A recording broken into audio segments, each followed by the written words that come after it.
விசுவாசத்தை அல்லாஹ்வுடைய பொருத்தத்தை நாடி அவர்களாக ஏற்படுத்தியும் கூட அல்லாஹ் அவர்களை கண்டிக்கவில்லை.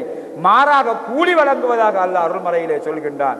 ஆனால் அதை விடுவதன் மூலமாக அல்லாஹ் சுப்ஹானஹு வ தஆலாவுடைய பழிப்புக்கும் வேதனைக்கும் ஆளாகுவார்கள் என்பதை ஹதீஸின் மூலமாக ரசூலுல்லாஹ் சொல்லித் தருகின்றார்கள்.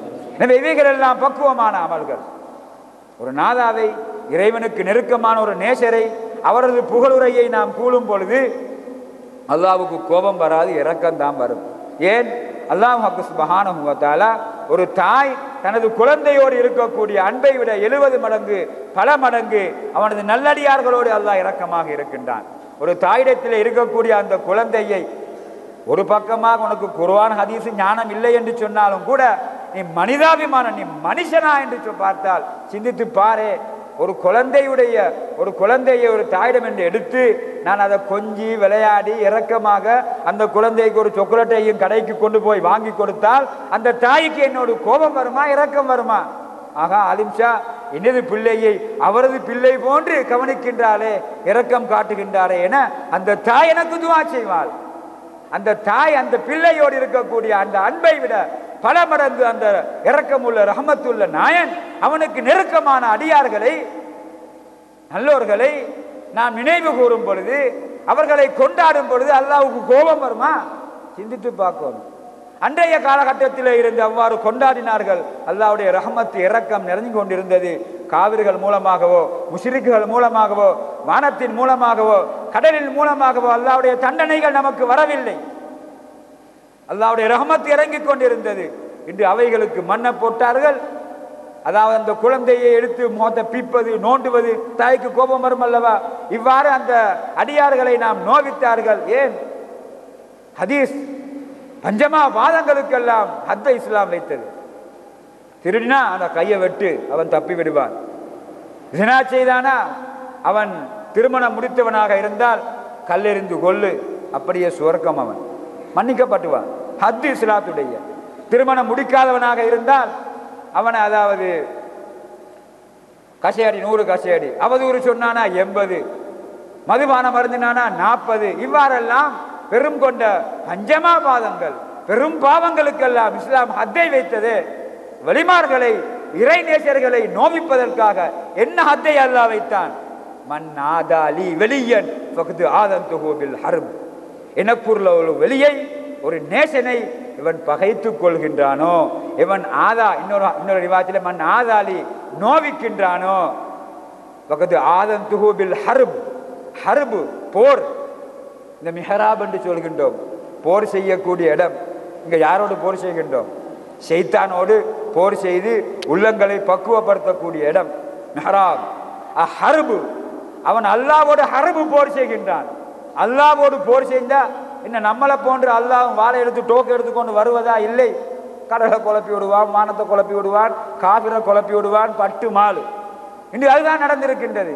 நேசர்கள் வைத்த சட்டங்களிலே கையை வைத்தார்கள். அந்த இறை நேச செல்வர்களுடைய விடயங்களிலே குறை கண்டார்கள். அவர்கள் போற்றப்பட்டார்கள், புகழப்பட்டார்கள். நிறுத்தி சிறுக்கு கிறுக்கிற நிறுத்தினார்கள். அல்லாஹ்வோடு சண்டை நடக்கும் பொழுது துனியா தாங்குமா? என்று அதுதான் நடக்கின்றது. அத்தகைய கூட்டத்திலே நாம் சேர்ந்து விடக்கூடாது. கண்ணியத்துக்குரிய இஸ்லாமிய சகோதரர்களே, வலிமார்களுக்கு அல்லாஹ் சுப்ஹானஹு வ தஆலா அந்தஸ்தை, சக்தியை கொடுத்தார். நாம் எல்லாம் கேட்கின்றோம். சையதுனா சுலைமான் அலைஹிஸ்ஸலாத்து வஸ்ஸலாம் அன்னவர்கள் பல்கீஸ் ராணி ஹுதுஹுது என்ற அந்த பறவையின் மூலமாக ஒரு விடயத்தை அறிந்து ஒரு இடத்திலே ஆச்சரியமாக நெருப்பை வணங்கி கொண்டிருக்கக்கூடிய ஒரு கூட்டத்தை பற்றி வந்து சொல்கின்ற நேரத்திலே பல்கீஸ் ராணி உட்பட அவர்களுக்கு கடிதம் அனுப்பப்படுகின்றது. இஸ்லாத்தின் பால் வர சொல்லப்படுகின்றது. பல்கி பெரும் சம்பவம். சுருக்கமாக குர்ஆனுடைய சம்பவம் சொல்கின்றேன். சுருக்கமாக பல்கீஸ் ராணி வரவழைக்கப்படுகின்றால், பல்கீஸ் ராணி வருவதற்கு முன்னால் அவரது சிம்மாசனத்தை வந்து வைக்க வேண்டும் என்பதற்காக வேண்டி கால இஃப்ரீத் மினல் ஜின், ஜின்னினத்தை சேர்ந்த ஒரு இஃப்ரீத் என்று சொல்லப்படக்கூடிய அந்த ஜின், அவ இங்கு வந்து உட்காருவதற்கு முன்னால் அந்த சிம்மாசனத்தை நான் கொண்டு வந்து வைக்கின்றேன் என சொல்லியும் சுலைமான் அலைஹிஸ்ஸலாத்து வஸ்ஸலாம் காற்று வசப்படுத்தி கொடுக்கப்பட்ட நாயகம். ஜின் ஷைத்தான்கள் எல்லாம் வசப்படுத்த கொடுக்கப்பட்டு அந்த ஜின் ஷைத்தான்கள் எல்லாம் கடலிலே மூழ்கி முத்துக்களை அவர்களுக்கு கொண்டு வந்து கொடுக்கும் அல்லாஹ் சொல்கின்றார் அல்மறையிலே. இப்படிப்பட்ட உலகத்திலே உலகத்தையே ஆட்சி செய்த அரசர் சையதுனா சுலைமான் அலைஹிஸ்ஸலாத்து வஸ்ஸலாம் இஃப்ரீத் சொல்வதை கேட்கவில்லை. அந்த இடத்திலே ஞானம் கொடுக்கப்பட்ட, அறிவு கொடுக்கப்பட்ட ஒரு மேதை வலியுல்லாதான் உங்களது கண்ணை சிமிட்டுவதற்கு முன்னால் இந்த இடத்திலே அந்த பல்கீஸ் ராணியுடைய சிம்மாசனத்தை கொண்டு வந்து வைப்பதாக சொல்லி கண்ணை சிமிட்டும் பொழுது அந்த இடத்திலே அந்த பல்கீஸ் ராணியுடைய சிம்மாசனம் கொண்டு வந்து வைக்கப்பட்டது. அவர் யார்?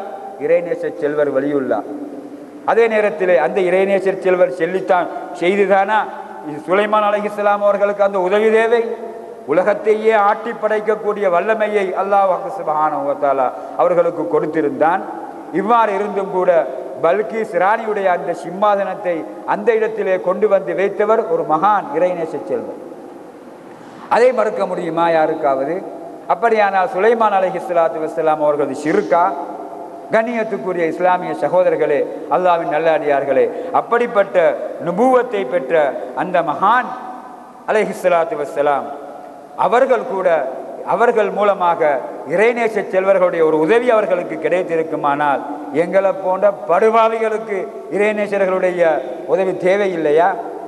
சிந்திக்க வேண்டும். தரீக்கா வழி என்பது என்ன அருமை சகோதரர்களே? தரீக்கா என்று சொல்கின்றோமே, ஏன்? ஒரு வசீலா என்பதுதான். வசீலா என்பது என்ன? நேரடியாக அல்லாஹ் இடத்திலே செல்ல முடியுமே. நேரடியாக அல்லாஹ் இடத்திலே செல்வதற்காக வேண்டி நமக்கு ஆற்றலும் தகுதியும் இருக்கின்ற நேரத்திலே ஏன் ஒரு வசீலா?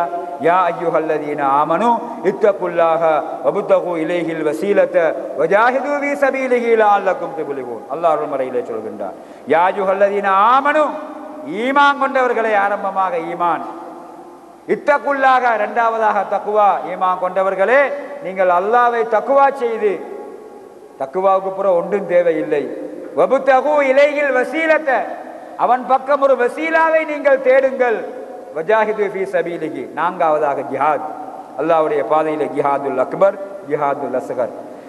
ஈமானுக்கு பின்னால் தக்குவா, தக்குவாவுக்கு பின்னால் வசீலா, வசீலாவுக்கு பின்னால் தான் ஜிஹாதை அல்லாஹ் சுப்ஹானஹு வ தஆலா சொல்கின்றார். அந்த வசீலா தான் இந்த தரீகா. அல்லாஹ் சுப்ஹானஹு வ தஆலாவுக்கு இதா அராதா அன் யகூல லஹு குன் ஃபயகூன், அல்லாஹ் உன்னை படைக்க நாடினால் நீ ஆகு, உடனே ஆகும்.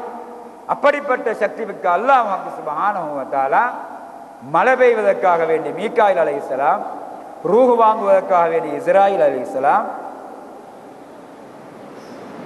இப்படியாக ஏன் அல்லாஹ்வுக்கு தேவையில்லையா? அல்லாஹ்வுக்கு முடியாதா? வசீலா மலாய்க்காமார்கள் அவருக்கு உதவி செய்கின்றானா? அல்லாஹ் யுஹ்யி வ யுமீத், அல்லாஹ் தான் மௌத்தாக்கின்றான், அல்லாஹ் தான் ஹயாத்தாக்கின்றான். ஒரு இஸ்ராயில் குல் யதவஃபாக்கும் மலக்குல் மௌத் அல்லதி வக்கில பிக்கும், முஹம்மதே ஸல்லல்லாஹு அலைஹி வஸல்லம், நீங்கள் சொல்லுங்கள் உங்களை மௌத்தாக்குவர் இஸ்ராயில் அலைஹிஸ்ஸலாம். ஒருவன் சொல்கின்றான் மௌத்தாக்குறவன் இஸ்ராயில் அலைஹிஸ்ஸலாம், இன்னொருவன் சொல்கின்றான் அல்லாஹ் யுஹ்யி வ யுமீத். ரெண்டையும் அல்லாஹ் குர்ஆனிலே சொல்கின்றான். மௌத்தாக்குவன் அல்லாஹ்வா இஸ்ராயிலா?